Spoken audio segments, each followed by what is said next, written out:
van julle ken. Dis baie dankie Tom vir die reël hiervan. Ek sit nou op Bridgetown waar ek 'n kontrakpos het. Baie uitdagend op die platteland, moet ek vir julle sê, dis nie maklik nie. Ek het deur verskeie gemeentes gegaan. Ek kom eintlik uit die Kaap uit op hierdie stadium. My vrou en my kinders is daar. Ek sit op Bridgetown. Ek het lankpad met die kerk geloop en baie goed gedoen, maar my visie op hierdie stadium is, of my passie is disippelskap, en so het ek ook my D daarin gedoen, missionale eklesiologie en disippelskap, ondersoek in die NG Kerk, en dit het ek gedoen so 'n paar jaar terug, en dit was in die Vrystaat saam met Kobus Skooman, en dit was nogal 'n baie geloofsvormende studie vir myself ook gewees. Maar ja, dit is baie lekker om saam met julle te kan kuier, en baie dankie vir die voorreg daarvan. Dankie Arnold, ons sien uit ook, en dankie dat jy deel is. Ek weet nou nie of jy bereid is nie, maar as jy sommer jou navorsing wil deel op die groep, sal dit great wees. Ek het nou deel 1 se PowerPoints het ek vir julle ingesit, so daai videoetjie van die Swartmaker is ge-embed binne in die PowerPoint. Die van julle wat my nou al lank ken, weet ek gebruik hierdie video is al 11 jaar lank in die ronde, en dis 'n video wat ek baie gebruik om binne in gemeenskappe bietjie te gesels oor disippelskap. Ek gaan 2 comments gou uitlig. Ingrid het net hier geskryf, disippelskap, dis in die chat as jy wil saam lees. Disippelskap verwys na 'n proses waarin 'n persoon 'n leerling, volgeling en navolger van 'n meester, leraar of leier word. Dit is 'n toegewyde verhouding waarin die leerling leer, groei en navolg in die voetspore van die meester met die doel of sy of haar leerstellings, lewenswyse en roeping na te boots.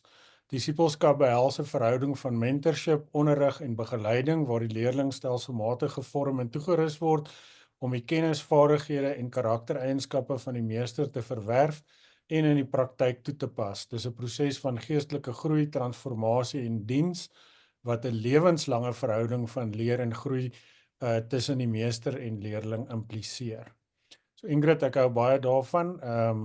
Hierso gee iemand sommer 'n thumbs up ook al. Natasha, jy skryf, ons is deur God geroep om disippels van Jesus te wees, en die kernopdrag van die kerk is om disippels te maak.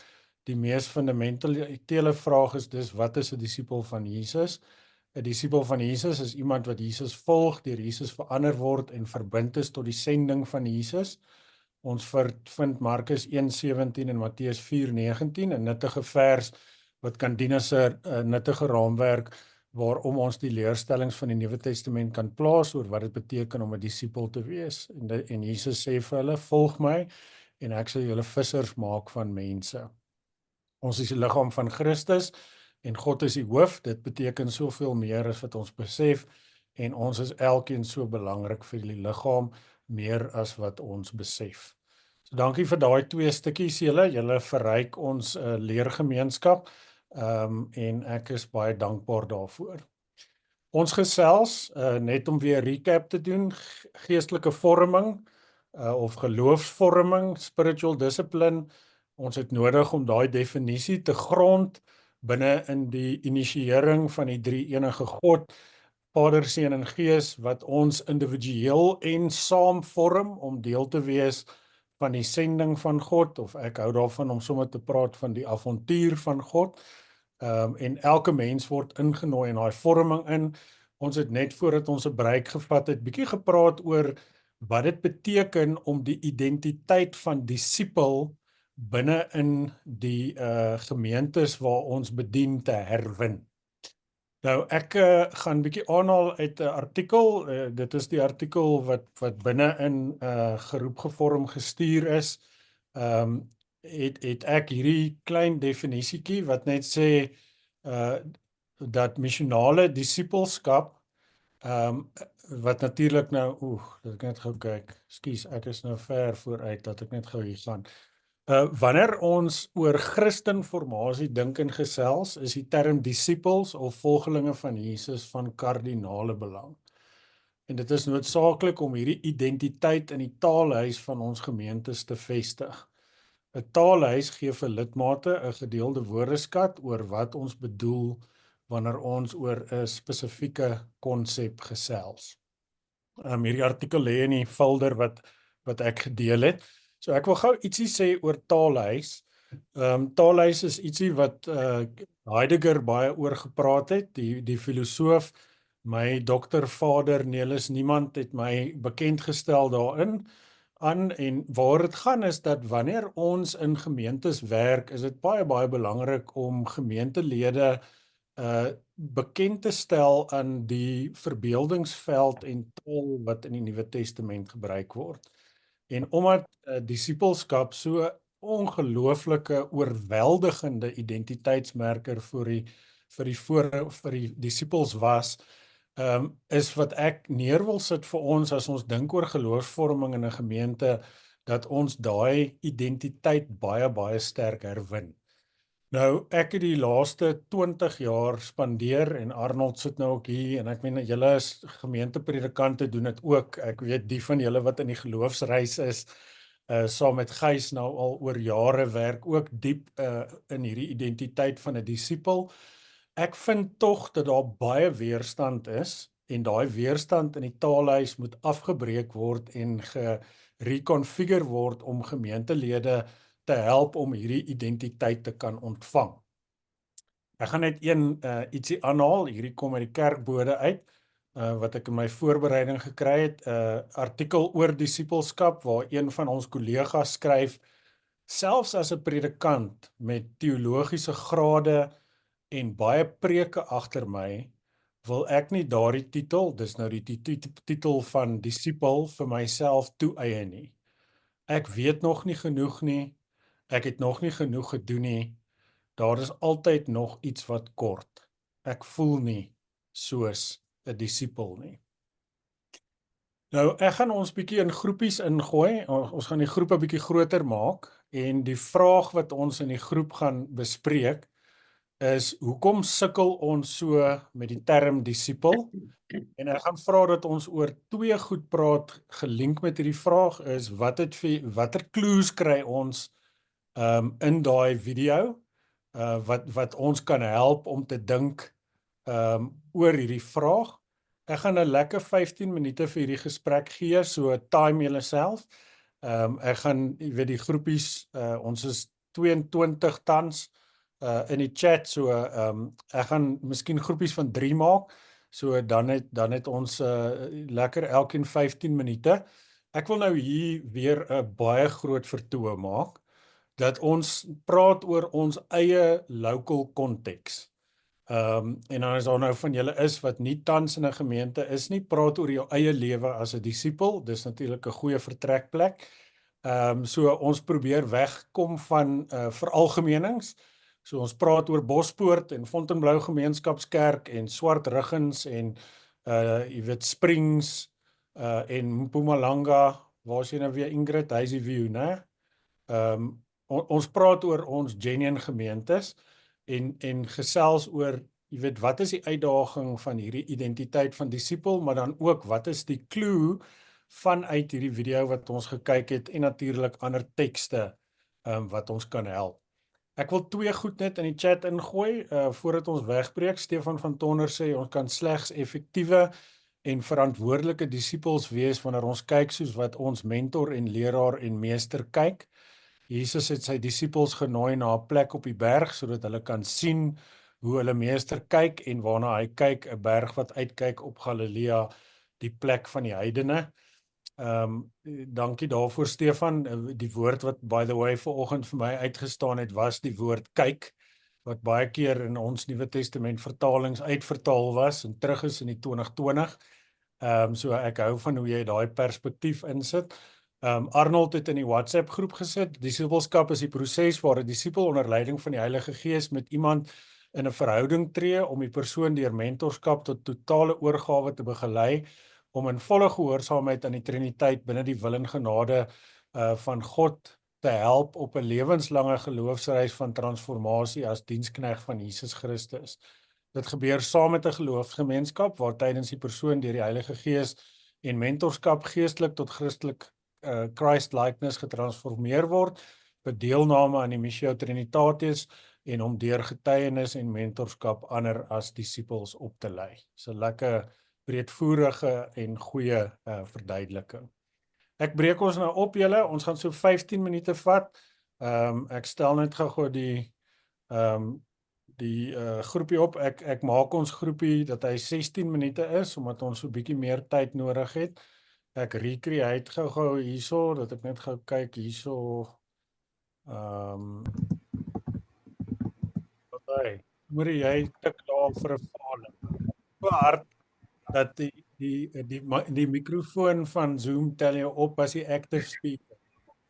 Skussie. Ek het gou my laaste gedagte klaar gemaak want die tyd was te min. So ek het dit gou geskryf. Wil jy met jou gedagte met die groep deel nie? Ja, kom ek gooi hom vir ons daar in die chat. Ek het sommer net hier gesê, as ons drie nou al, ek en Pieter en Roelof het saamgesels en as ons nou regtig moet sê wat in ons gemeente aangaan, het ons nou al klaar hier ook gehoor, ons sukkel self met die konsep disippelskap, omdat ons dit soveel keer dalk 'n kopding probeer maak en slim woorde probeer gebruik en wil uitredeneer, maar dat die hart van disippelskap eintlik is om agter Jesus aan te loop. En dit is iets wat in ons elke dag in ons eie lewens moet 'n werklikheid wees, dan gaan dit in ons gemeentelede se harte ook lewe. So ek het hom sommer nou gou daar gegooi. Ja, die hart van disippelskap is Jesus se woorde, volg my, loop agter Jesus aan. Dankie, Sumarie. Ek dink dit wat julle in julle groep bespreek, dink ek is een van die hardste werke wat ons het, en dit is om die verbeelding en die taal van die woord disippelskap reg aan die Nuwe Testament binne in ons konteks vir mense te kan gee, né? Goed, kom ek hoor sommer of waar iemand is wat nog uit die groepe iets wil sê, iets wat jy dink lekker sal wees vir die res om te hoor. Tom, ons tyd was ook so 'n bietjie kort. Ons is ons predikante, ons weet nie van hoe om vinnig te praat nie. Maar ek het gewonder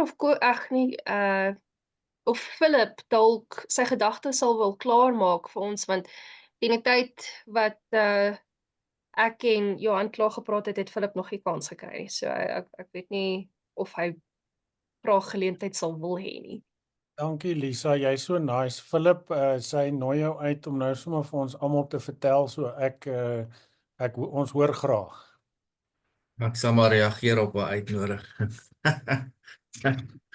Ja, maar net in kort wat ek wou sê is dat die term Christen is 'n status, 'n posisie, titel. Die oomblik as 'n mens van disipel praat, dan praat jy van verandering. En jy praat van beweging. En jy praat van 'n proses. En ek dink dit is dalk een van die redes hoekom dit 'n term is wat nie, waarmee mense dalk nie so gemaklik is nie. Omdat dit nie 'n titel is nie. Omdat dit beweging beteken en omdat dit groei beteken. In kort. Dankie Philip. En dankie dat jy sommer met die groot groep deel. Is daar iemand anders wat ook nie 'n beerd, wat se maatjies ook nie vir hulle 'n beerd gegee het nie, of wat net sommer nou wil gesels? Natasha, ek sien daai classic unmute, so jy kan go. Dit was my wonderlik om te hoor van Ria, Edwan en Charlotte, en ek hoop ek sê hulle name reg. Maar dit was my interessant hoe Ria begin het en sê sy, hoeveel kerke leer ons nie net dat hulle leer nie ons altyd van disippels nie, hulle leer ons van 'n herder, die herder wat lei, en in 'n ander tipe konteks. En dit was my nogal interessant geweest om daar ook te hoor van haar, en dan van Edwan, wat vir my nogal, soos jy kry die verskillende funksies wat ons kry altyd die funksie van doen, maar ons moet eintlik die funksie kry om te wees. Ons wil altyd daai ding gedoen het van EJ3 of laat ons mense lei tot geloofsekerheid, maar eintlik moet ons leer om dit uit te leef, om Jesus te kopieer en soos 1 Petrus 3 vers 15 aan te spreek, maar ook te getuig deur in tyd en te praat nou en dan as nodig. So ons moet weet wanneer om wat te sê, om daardie onderskeidingsvermoë te hê van die Heilige Gees, om so te groei in verhouding met die Here, dat jy weet, okay, hierso moet ek 'n disipel nie net wys nie, hier moet ek dit ook leef en wys en praat. En van Charlotte, waar sy eers 'n verpleegkundige was en hoe sy geleer het en toe sy die roeping gekry het, waar sy gesê het, nee, maar die Here kom vat hierdie mense wat nie, soos in, sy sê, equip the called. So die Here equips the called. En dit is vir my nogal mooi om te kopieer van Jesus, maar dis wat ek vanuit hulle gehoor het. En om werklik 'n disipel te wees, het ek gesien hoeveel mense vanuit hierdie hele soos video wat ons nou gekyk het, ons sien hoe die ou sê nee, maar in die begin was dit vir hom lekker, toe wil hy dit soos basies net gaan doen en dat sy hele familie vir hom sê, basies jy moet gaan, want hy wil rebelleer, wat 'n jong mens maar doen op 'n jong ouderdom, hulle wil altyd rebelleer en hulle eie weg volg, en toe besef hy, maar dit verg eintlik baie meer as net lekkerte, jy moet uit 'n gemaksone soos in uitkom, jy kan nie daar bly nie, jy moet eintlik jouself challenge, en dit is wat 'n disipel is. 'n Disipel is om nie in jou gemaksone te bly nie, maar om uit te gaan, om mense te sê, hoor hierso, okay man, dit is wat die woord sê, kom ons leer wie God is, om God ook te wees, en dat ons Calvynse woorde aanneem van, om my eie identiteit te vind, moet ek die identiteit kry van God, want God lewe deur my. So, dit is my eintlik so wonderlik, dat ons, 'n disipel kan wees, beteken eintlik monkey see, monkey do.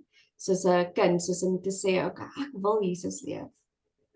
En dit maak nie saak of daar oordeel gaan kom nie. Ek is meer bekommerd oor wat God dink en die liggaam van Christus, as wat ek worry wat mense sê en die wêreld sê. So kom ons doen dit. Kom ons vat mekaar se hande, bid vir mekaar, leef vir mekaar in Christus. En daai ding van what will Jesus do, daai bandjie, om te sê, okay, wat sou Jesus gedoen het? Maar wat sien jy van Jesus in daardie persoon, om meer Jesus te leef? So dis wat ons doen. Dankie Natasha, en dankie dat jy so mooi geluister het na jou groep, en dan ook jou eie denke neergesit het. Dit versterk ons.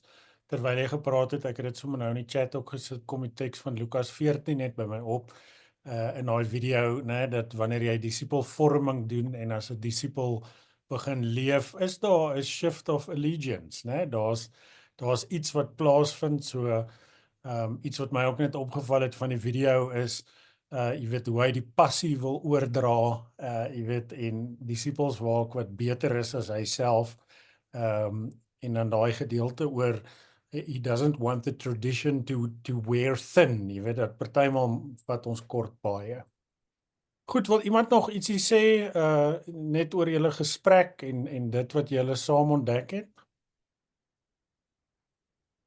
Tom, as ek net kan inkom om terug te kom na die video wat jy vir ons gewys was, vir my 'n ongelooflike mooi stukkie om te lees en te sien. Persoonlik voel dit vir my, dis presies wat my definisie vir my gewys het met die navorsing. Ek dink ons kyk na om Christus te volg. Met ander woorde, die punt is net, as ek agter iemand loop, dan sien ek nie wat hy voor hom doen nie. Die mooi deel is wat ons lees, is dat Jesus het nooit voor sy mense regtig bly loop nie. Toe hy met die Emmausgangers praat, het hy saam met hulle geloop. Christus wil dat ons saam met hom loop, dat ons presies sien hoe hy loop en wat hy doen, wat hy met sy hande doen, hoe hy praat met mense, dat ons nie agter staan en dink hoe hy praat en hoe sy gesigsuitdrukking lyk nie. Hy wil sê ons moet presies doen wat hy doen, en om dit te sien moet ek iemand regtig van langs hom staan of voor hom staan om te kyk hoe hy werk en wat hy doen. En dis wat disipelskap is, en dis ook wat mentorskap is, en dit is hoe ek iemand regtig leer. Die man wat met die swaard werk, leer die man deurdat hy staan en kyk fisies hoe hy die staal sny, hy kyk fisies hoe hy hom slaan in die vuur sit. Hy staan nie agter die man om te kyk nie, hy staan langs en hy kyk na die hele proses. En dan het Christus die wonderlike ding gesê, hy het vir sy disippels gesê, julle sal heen gaan en dieselfde doen wat ek gedoen het, en nog meer. Ek dink ons het daai teks al vergeet in ons lewe. ons kan Christus berus ons juis toe met die Gees om meer te gaan doen ook, as wat selfs hy gedoen het. En dis 'n ongelooflike ding, dis een van my lewensfilosofieë is waaraan ek vashou, dat ek kan selfs meer doen as wat Christus gedoen het. En ons moenie dit vergeet nie. Dankie. Kan ek net kon 'n nota maak? Vir my is disippelskap eintlik om beelddraer van God te wees. Ek sê dikwels vir my gemeente, 1 Johannes sê niemand het God ooit gesien nie. Maar ek is op aarde sy hande en sy voete en sy mond en sy ore. En is eintlik net deur my optrede dat mense vir God ervaar. En dis 'n konsep wat ek destyds by Richard Woermand, nadat hy uit Roemenië gekom het, en hoe hy oor Christus oorgedra het in die tronk aan KGB-lede. Iemand vir hom vra, but what does God look like? En to say, God looks like me. En as mense nie vir God in my sien nie, dan sien hulle nie, weet hulle nie wie God is nie. Koos, baie dankie. Ons ontvang daai teks ook uit 1 Johannes. Sommer net ietsie uit ons leergemeenskap. Hierdie is die tweede keer vandag wat iemand Johannes 14:12 kom neersit in ons midde.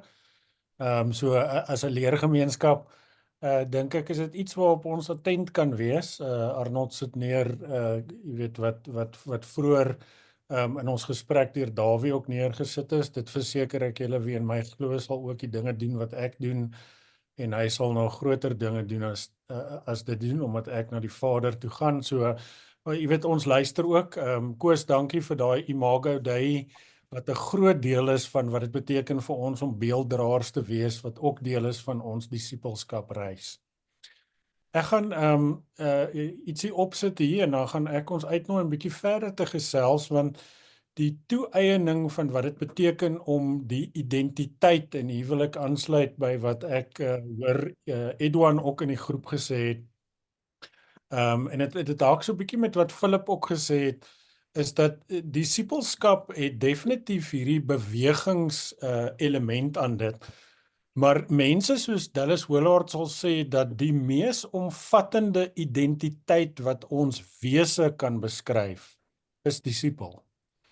Want wat dit doen is, dit sit ons in die posisie van om in gesprek te wees en saam met 'n meester te wees. Jesus is Heer, sal julle onthou, was die kortste belydenis gewees in die vroeë kerk.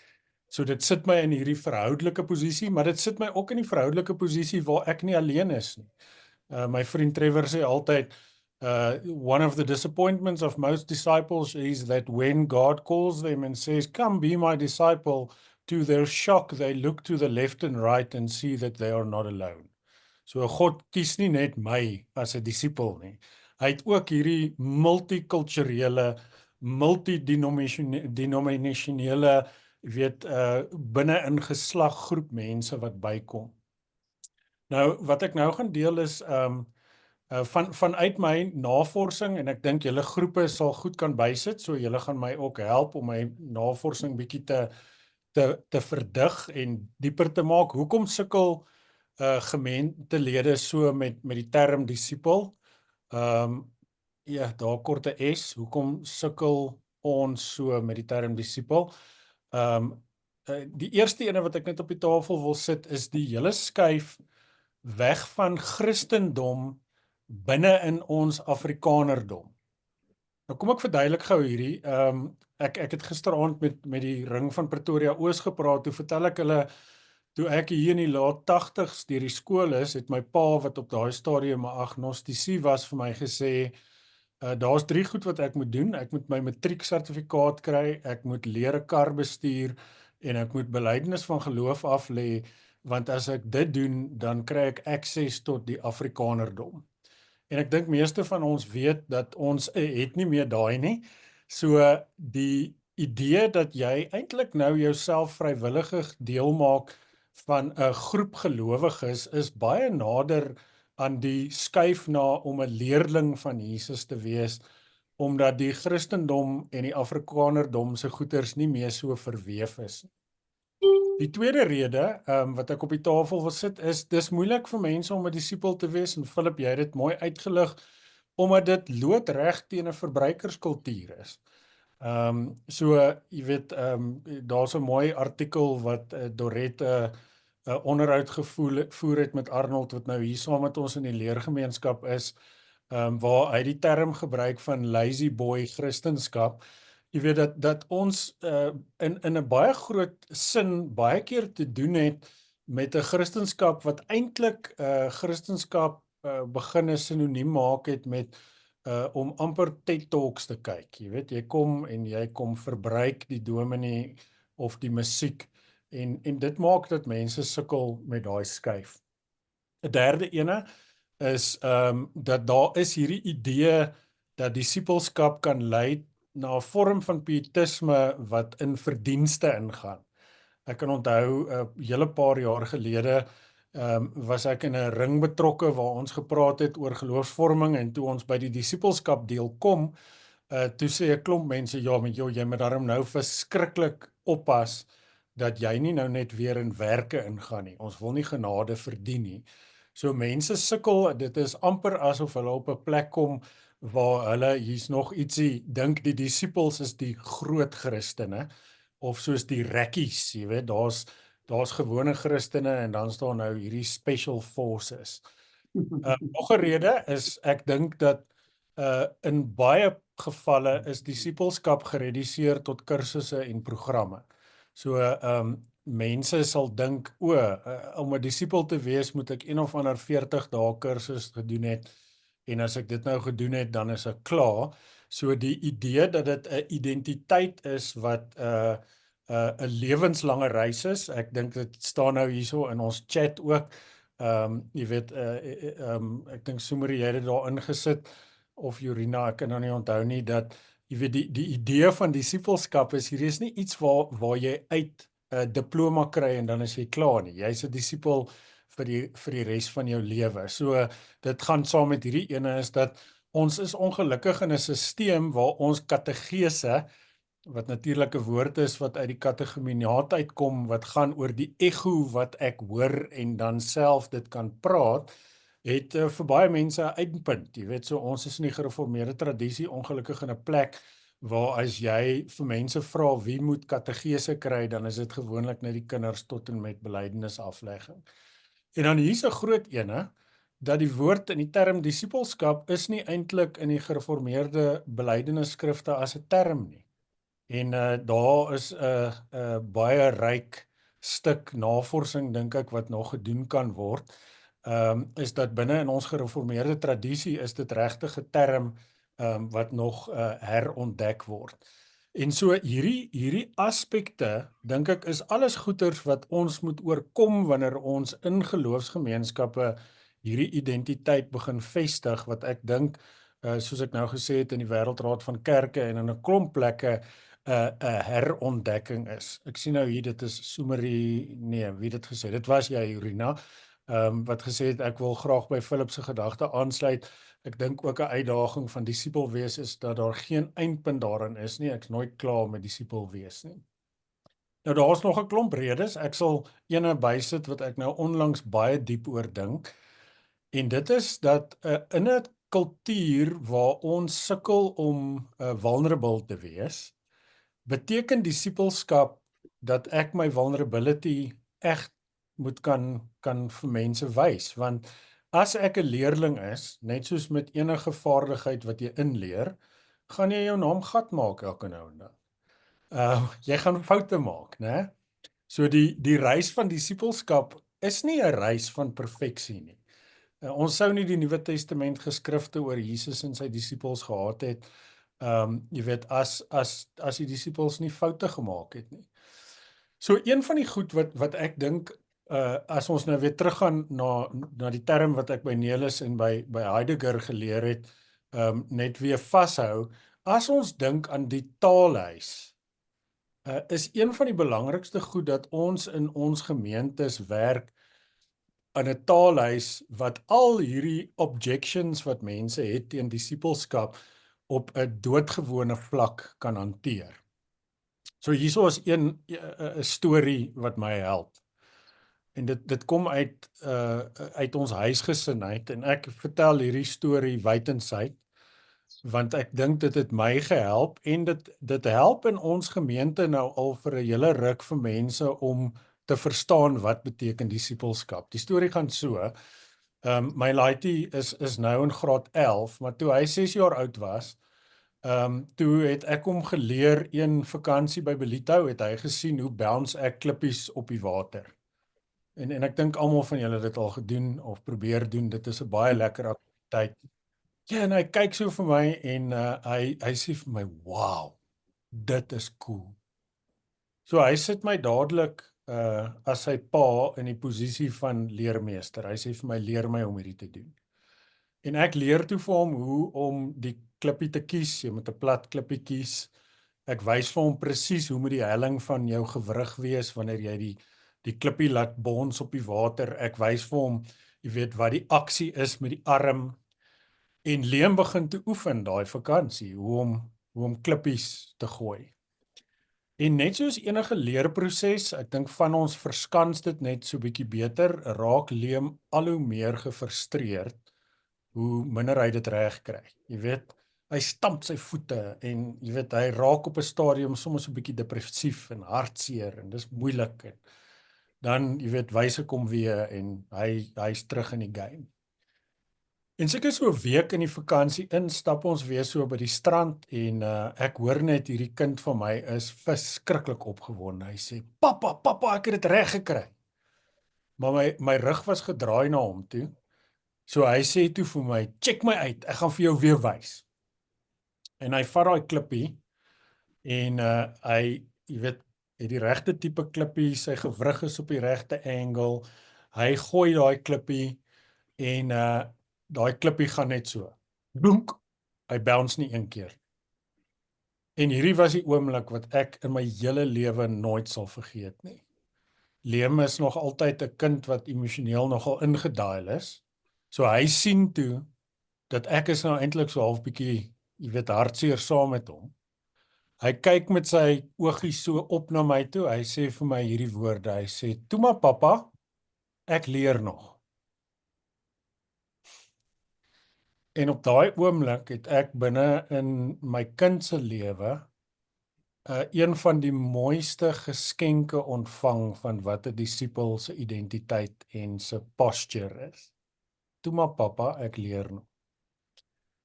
En die storie is nou 'n eenvoudige storie en dit speel uit op honderde maniere natuurlik. Hoe ons onsself as 'n ekosisteem kan neersit van wat dit beteken om in die koninkryk klippies te gooi. Nou die storie gaan natuurlik nou aan Liam en sy neefie. Liam is nou in graad 11. So op elke vakansie kyk hy my bad met klippies gooi. Die laaste vakansie was sy rekord 23 bounces gewees. So hy is nou 'n klippiegooier. En sommer net 'n ander ding, hy kom, jy weet, hy het 'n roeping beleef, so hy gaan nou teologie swat oor 2 jaar. So een van die groot geskenke vir my is om te sien hoe hy op ander maniere ook groei. En ek dink deel van ons werk as geestelike leiers is natuurlik om self in God die Vader, die Seun en die Heilige Gees se bende van klippies gooi te wees. Maar dan ook om mense te motiveer soos wat hulle deur die verskillende aspekte gaan van wat dit beteken om 'n disipel te wees. En dit speel natuurlik in soveel maniere uit. Laasweek het ek 'n afspraak met 'n gemeentelid. Hy's 25 minute laat. Hy kom sit daar, dis 'n Johannesburgse besigheidsman. Hy pak af en hy sê vir my, hoorie, ek het nou die frustrerendste vergadering gehad met 'n klomp CEO's waar ek my hier meer heeltemal verloor het. En ons begin toe praat oor wat beteken dit om 'n leerling van Jesus in daai situasie te wees. Jesus het baie te sê daaroor. En so dit is in ons regte, egte lewens waar ons toelaat dat Jesus ons vorm. So Dallas het altyd gesê, dat die hart van disippelskap is om te leer hoe om my lewe te leef, soos wat Jesus dit sou leef as hy in my lewe is. Want onthou, Jesus het klaar sy lewe geleef. Hy het gesterf aan die kruis, hy het in ongelooflike gehoorsaamheid aan die Vader geleef, maar Christus word binne in elkeen van ons gevorm in ons elke dag lewe. Nog 'n paar skyfies en dan gaan ek weer 'n bietjie oopgooi vir gesprek. Toe ek het in my lewe nou al 'n paar keer die geleentheid gehad om mense te beleef wat leef soos disippels, die 1 Korintiërs 11 vers 1, en my innooi om hulle disippelskap te ervaar. So hieroor wil ek gou 'n paar goed sê. En dit gaan nou 'n bietjie grof wees, so jammer dat ek dit nou so direk sê. Disipelvorming gebeur nie primêr by die kerkgebou nie. As ons mense disipel oor wat dit beteken om gevorm te word soos Christus as 'n enkelouer, of as 'n getroude kappel, of 'n kappel wat werk met tieners, is die plek en die spasie wat daai gebeur, die kombuistafels en die sitkamers, en die restaurante en die speelparkies en die hiking trips, en die etenstafels soos Jesus dit gedoen het van die lewe. Nou die kerk, jy weet, gebou kan natuurlik 'n rol speel, so dis hoekom ek sê dis grof. Maar die vorming van wat dit beteken om Christus te volg gebeur in die regte, egte lewe.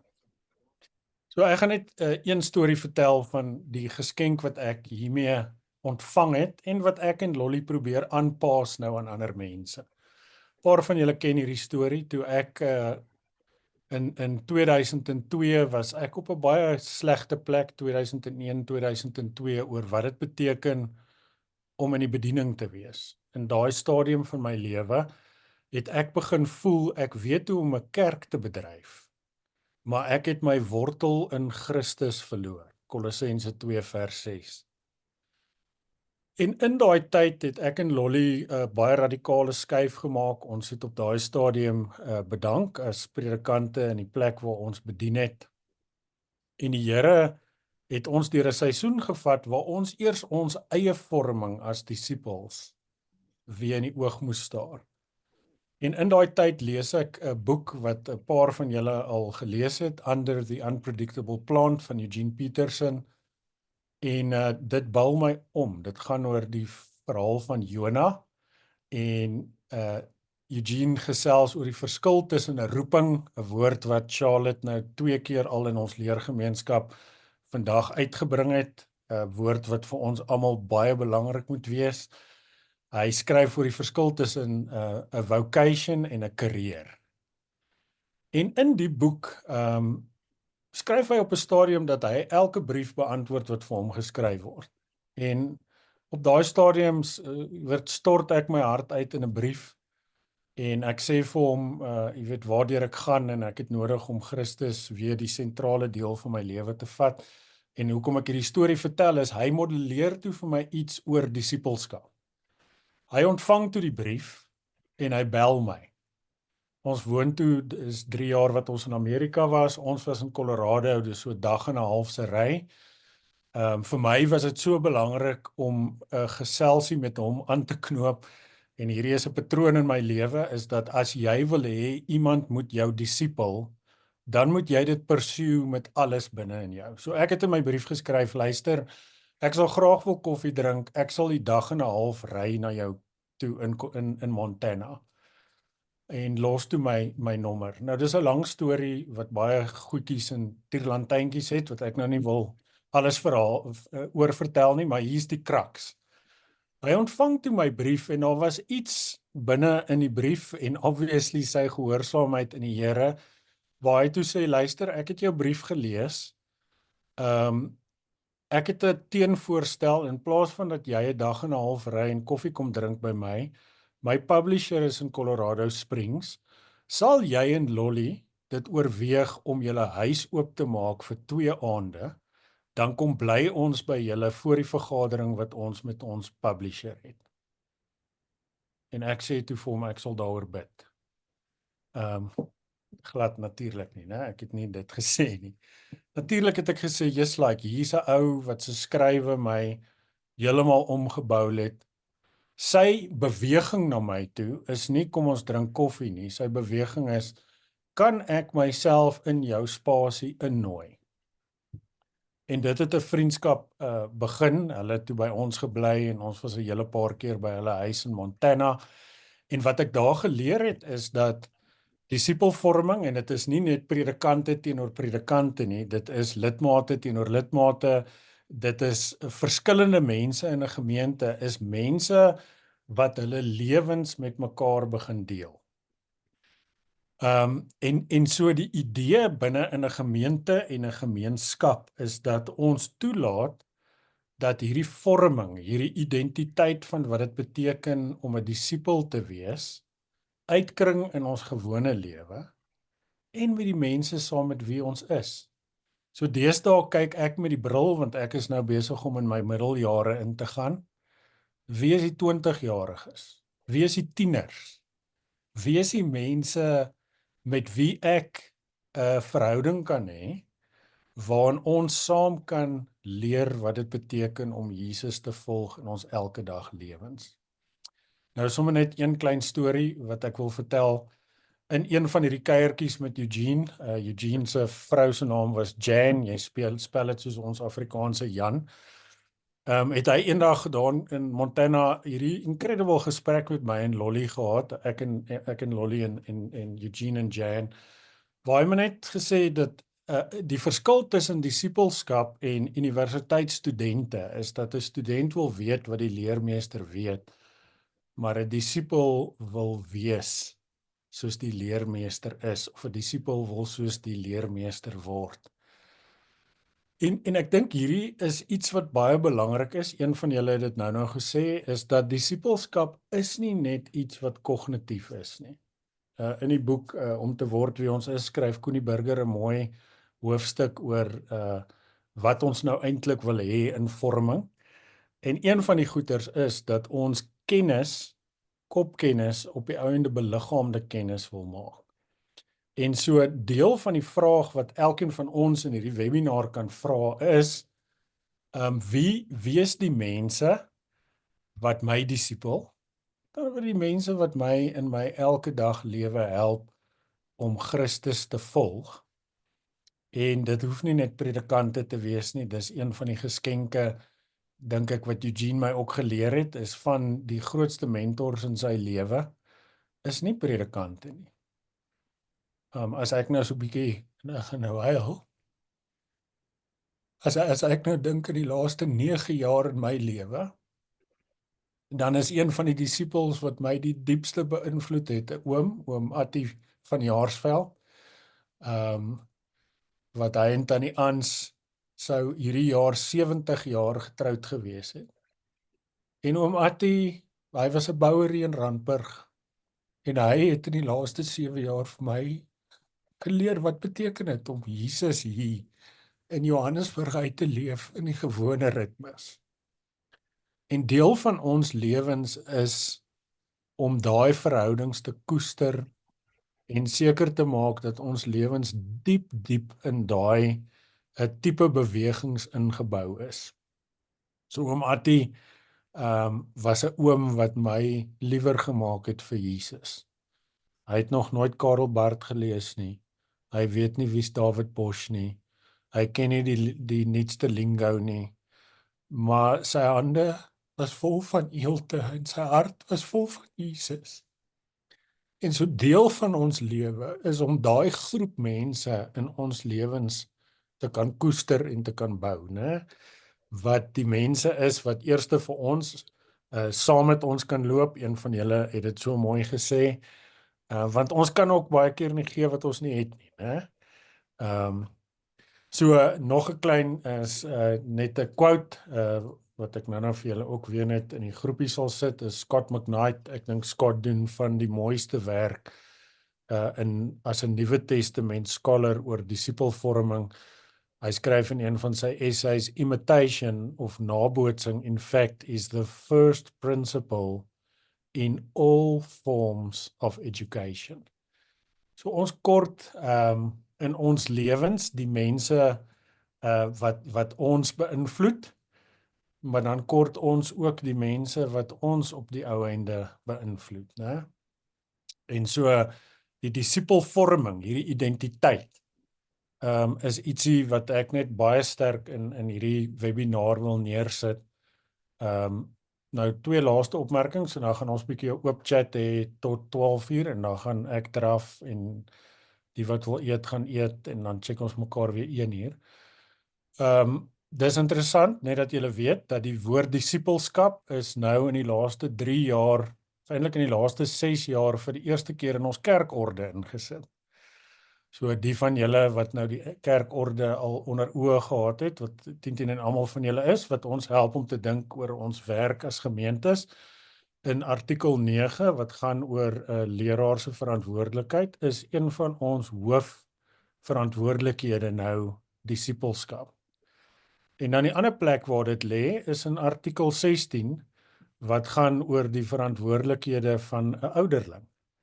En daarin is ook nou geskryf dat 'n ouderling se verantwoordelikheid is disipelskap. So wat vir my interessant van ons NG Kerk is dat stadig maar seker is ons besig, dink ek, soos wat ek nou in die begin van hierdie sessie gesê het, om die geskenk van disipelskap te herontdek. So kom ons hoor so 'n bietjie wat kom in jou wakker.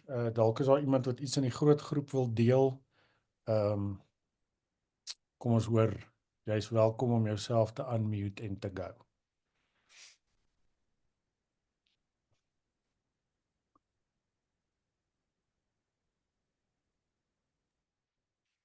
As ek maar kan praat, Tom, is waar dit wat jy sê is absoluut die waarheid. Ek dink as 'n mens oor disipelskap praat in jou gemeente, moet jy besef, dit gaan nie oor net 'n geestelike mens met wie jy werk, jy moet oor geestelike sake gesels nie.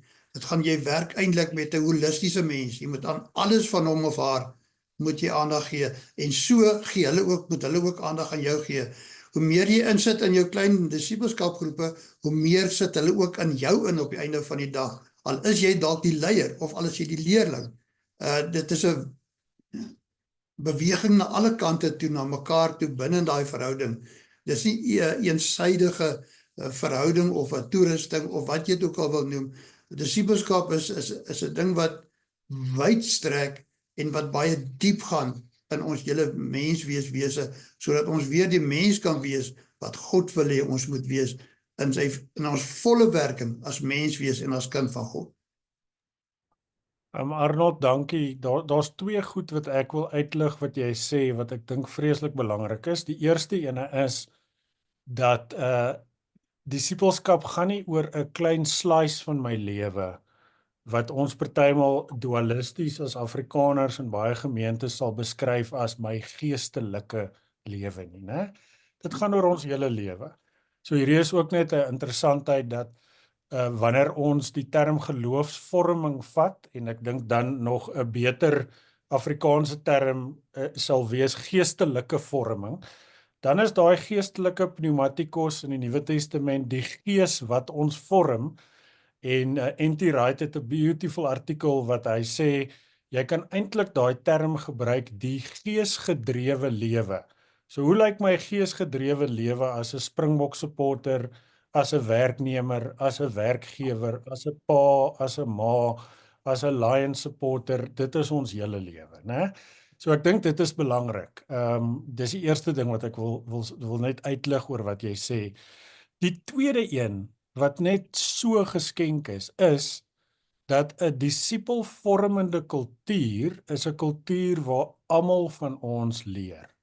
Elke een.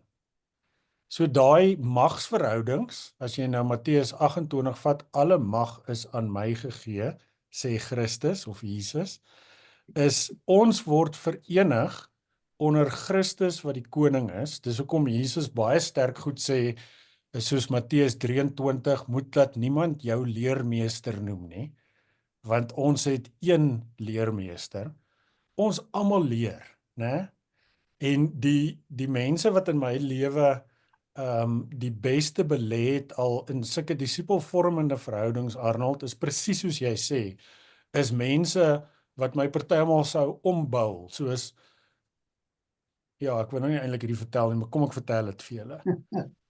My laaste gesprek met Eugene en Jane voordat hulle dood is, waar ons in dieselfde vertrek was, het hulle gevra, bid asseblief vir ons, want ons is pregnant. En toe was hulle 78 jaar oud. Ek is so al wat? Nee, sê Eugene. Hy het nou net sy memoir klaar geskryf, ek dink dit was sy 39ste boek. En hy sê, sal jy asseblief saam met ons bid en intree? Want ons het nie 'n klou wat die Here in hierdie seisoen vir ons het nie. Né? Hier is mense wat hulle lewens oopvlek, wat in 'n posisie is waar hulle vulnerable is. So ons leer saam, né? So een van die joys vir my in my belydennisklas byvoorbeeld, of my reis saam met my kinders, of enige iemand is om te sê, hoorie, ons leer saam, né? So daai dinamiek wat jy uitbring, Arnold, is verskriklik belangrik. Dit laat my nou dink ook dat party mense het 'n blok teen disipelskap, omdat daar 'n baie autoritaire beweging in die 1970s was, wat eintlik disipelskap met magstrukture begin vervleg het en gemaak het dat party mense net 'n blok gekry het, né, want dit het beheerend geraak en dit het baasspelerig geraak. So dankie vir daai opmerkings. Kom ons hoor of daar nog iemand is wat iets wil sê. Kan iets sê, dit laat my nou dink, jy nou sê van die twyfel, dit laat kyk nou aan die twyfel van wat ons in Matteus nou gelees het. En ek het nou die dag 'n stukkie ook in die Bybel gelees, maar ek kan nie onthou waar dit is en waar die ou sê, Here, genees my seun, maar ek twyfel, so help my om te glo. En ek dink elkeen van ons is op 'n ander tipe journey in ons disipelskap. Wyse paaie wat ons moet groei. Nie almal van ons dink dieselfde nie. En as jy groei in Christus, jy kan nie vir iemand anderste, soos nou sê, sê okay, ons moet nou so glo, ons moet nou so glo nie. Jy moet die voorbeeld wees dat hulle self die keuse maak om saam met jou te groei. Daai oom wat jy so opgekyk het na, wat vir my so mooi is hy het nooit gesê jy moet sy disipel wees of na hom opkyk of hom as 'n mentor sien nie. Jy het dit begin doen want dit is hoe hy geleef het. En dit is hoe ons moet leef. Dit moet nie soos dis vir my die lekkerste toe ek geroep is vanuit 'n dopperkerk uit en ek gaan na iemand toe en hulle sê, nee man, moenie my dominee noem nie, noem my net hierdie persoon se naam. En dit was my lekker om te besef, weet jy wat, ons almal het ons eie journey.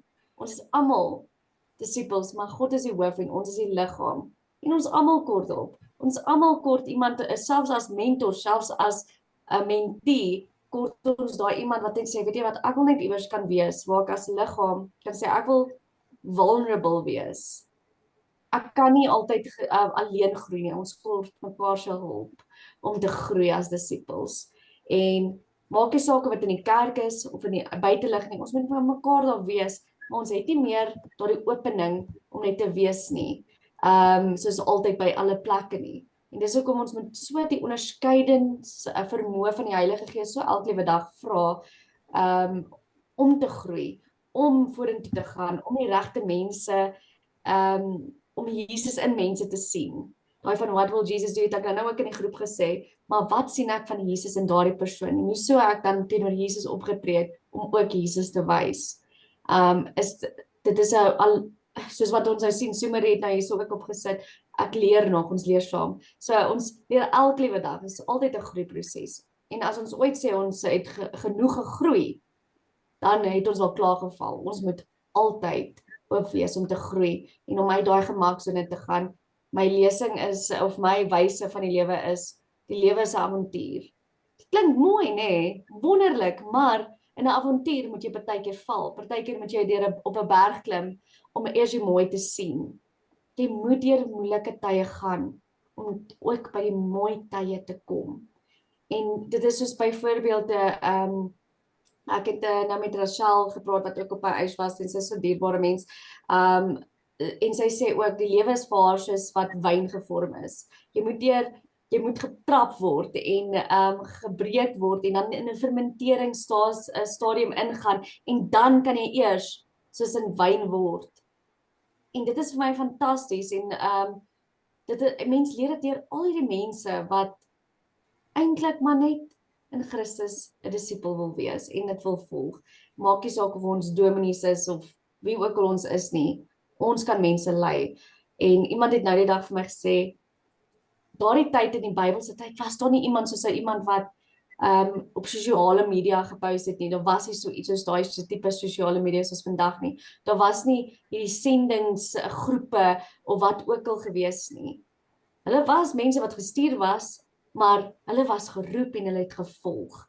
En dit was deur die Here dat hulle gesê het, ek kies. Hoeveel keer praat die Here met ons en dan maak dit soos die Bible app maak en sê, hoeveel ryd jy ons om jou die hele tyd herinner? Hoor jy so, okay, maar wil jy net 'n bietjie terugpraat ook? Hoeveel keer wil die Here vir jou net sê, hoor jy so, ek praat met jou deur mense om ook 'n disipel te wees. Maar ons is okay, wag net gou. So almal het hulle leerproses. Ons moet maar net groei en mekaar vashou en ek leer dit nou deur wat jy gesê het, so dankie. Dankie Natasha.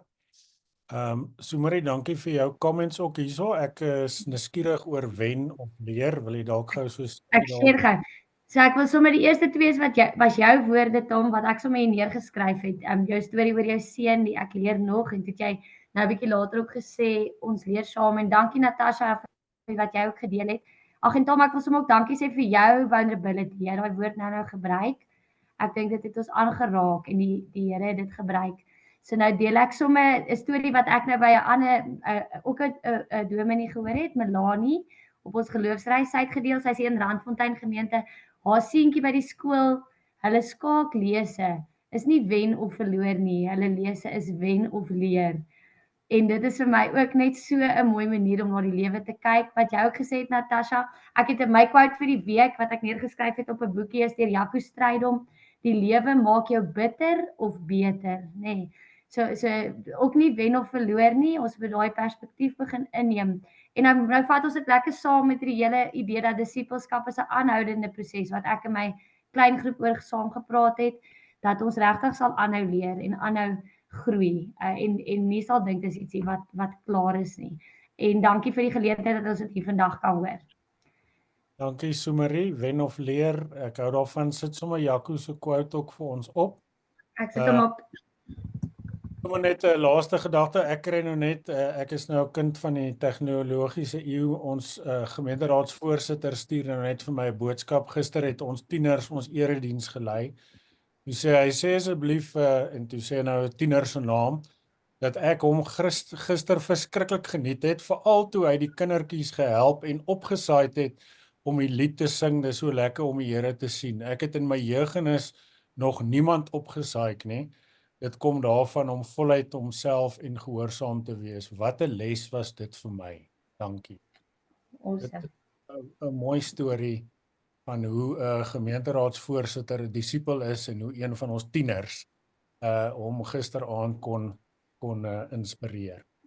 Vriende, ek gaan in ons WhatsApp vir julle net een stukkie huiswerk gee vir middagete. Ek gaan 2 vrae as prompts insit. Die van julle al saam met my reis weet, jy gaan een of ander tyd in 'n webinar dit beantwoord.